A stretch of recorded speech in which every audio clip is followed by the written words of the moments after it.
What is science? Very good. Science, if you look at the root meaning of the word science, in Latin, the word is scire, which means to know or to have knowledge of all things. And when you have knowledge of all things, you have knowledge of the universe. And science is not to include astronomy, chemistry, physics, biology, oceanography, okay? But also to include mathematics, engineering, music, economics, politics, law, art, okay? Agriculture, you see? So when you have this multidisciplinary approach of science, you have knowledge of the universe. And that's what we need to have now, so we can have all of this knowledge of science where we can deconstruct the universe. And remember, if a people fail to properly understand science, they do not exist as a people, they only exist as a population. And I'm sure if you look at that, that's what black people, the so-called American Negro, is today, okay? Just a population. Because in the European world, we have been denied access to learning science and mathematics and engineering collectively. And yet we are the very descendants of the people who created science, engineering, technology, mathematics, medicine, architecture, megalithic building. We are the people who built Kemet. We are the people who built Ethiopia, okay? Mohenjo-Daro, all of those civilizations of India, okay? And in the South Pacific, we are the descendants of those people. And how does that fit into the theory of culture? Well, the theory of culture is driven by 4 disciplines: history, culture, science, and spirituality. Okay? Spirituality is the ultimate discipline because that deals with our divinity. You see, black people are unique and original because we are the people of God. Okay? But in order to get to the apex of the spirituality, you have to know your history. Because from your history, you learn that the most important thing in history is to know your ancestors. And once you know your ancestors, you have to understand and know the culture that they erected. Okay? And then when you know what culture is, the root and the etymology of the word culture comes from the word cultus in Latin, which means to cultivate your mind through proper education.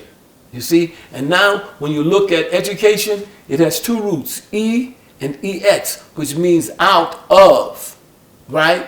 And then you look at dukkha, D-U-C-K, which means to lead. So when you're properly educated, you should be capable of leading yourself out of ignorance. But in the case of the so-called American Negro, you have been put in compulsory ignorance. So it doesn't matter if you go to Harvard, if you go to Yale, you go to Princeton, or Stanford, or the University of Chicago. They have already deemed you to be inferior. You see? So that's why Malcolm said, okay, that a black man with a PhD is what? Do you remember that? A black man with a PhD is just a nigger.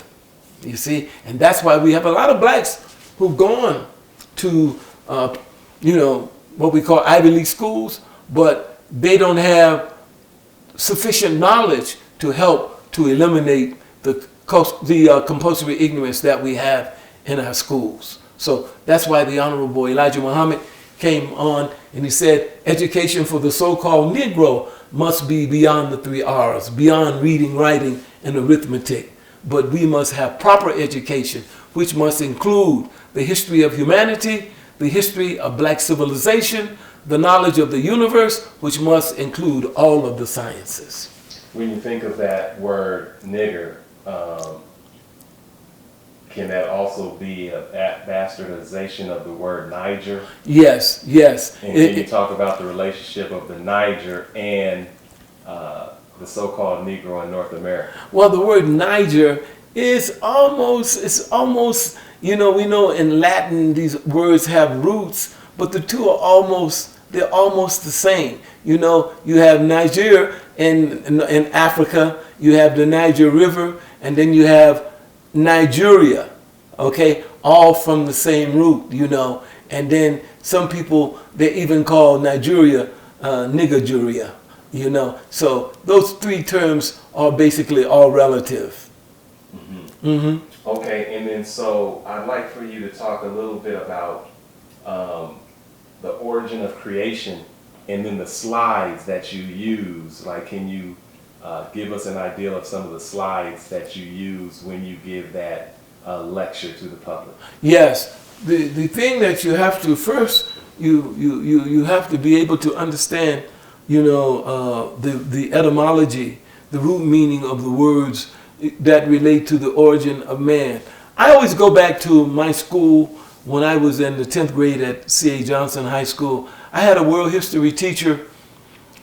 She told me that, oh, not just me, but my class, that all of the scientists throughout the world came out to say that Africa is the origin of humanity, meaning that Africa is where the first being, the first man, first appeared. But she never told me or my class who was the scientist, who was the anthropologist that was making these discoveries. But I cataloged it and put it in my mandala oblongata. I stored it in my brain. And then about 3 years later, 3 to 4 years later, I was in a class in Denver, Colorado, where we are now. And my biology teacher, I was taking a course in environmental science, and my professor, she too said the same thing, that based on science, up to now, what we know, that the oldest fossil has been found in Africa. But she never mentioned anything about the scientists or who made the discovery or where the discovery took place. But about 2 years later, I was in Boulder at the University of Colorado, and the Honorable Minister Louis Farrakhan came there to speak. And he made a very profound statement. He said that the oldest fossil that had been found to date was found by Dr. Louis Leakey. And he said the name of that fossil was Zinjanthropus. We know in Arabic the word Zinj or Zanj means black. And in Latin the word anthros means man. So they found, Dr. Leakey found a man, I think the age of that man at that time was about 3.2 million years old. And the fossil, I said a man, but it was actually a woman. Her name was Lucy, okay? And from that standpoint, that's when Dr. Leakey made the statement that this was what he termed it a monogenetic theory. And he said from the blood of one man came the blood of all men. And that the Zinjanthropus man, it was not scientifically possible for a being to be living in that area or to have been born in that area and that being not have melanin. For the melanin would be a protection against the ultraviolet rays of the sun. So he concluded that the first being had to be undoubtedly black, because if by hazard someone had been born in that region and if he or she did not have the melanin, the photopigment of the skin, the skin, the eyes, and the hair, he or she would be doomed in their quest to survive. Thus, you can conclude that the first being to live in the earth was undoubtedly black.